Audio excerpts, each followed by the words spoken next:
Welcome back to another episode of Business Beyond the Game. I'm your host, Eric Jackson, and today we're joined by one of the brighter minds in Italian football, AC Milan CEO, Giorgio Furlani. Giorgio, how are you? Hey Eric, I'm all right. How are you? I'm doing great, man. I'm doing great. I appreciate you taking the time to come on here and want to dive into it. But first, I really want to get to know a little bit more about yourself.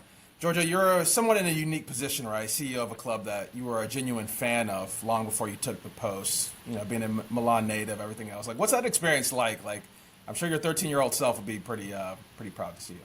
Yeah. So look, the original goal was to be the striker of the team, but I was no good. So I had to go for this career path.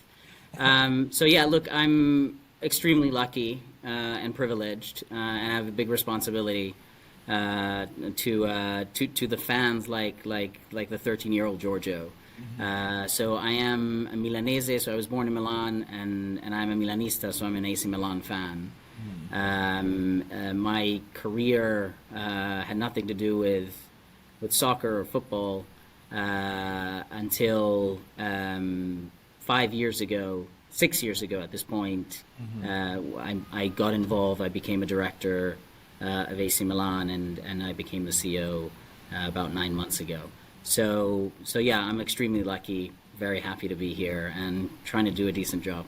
Yeah, no, definitely, for sure. Like, prior to this role, right, you were a portfolio manager at Elliott Management and an expert in international finance. Like, how much do those skills just translate into what you're doing today?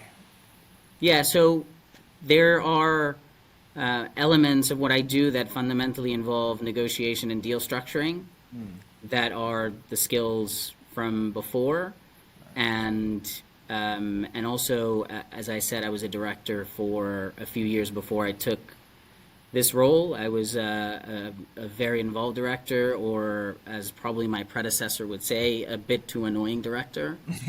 So I learned from him, and I learned from my colleagues, and I came here somewhat prepared, or prepared enough.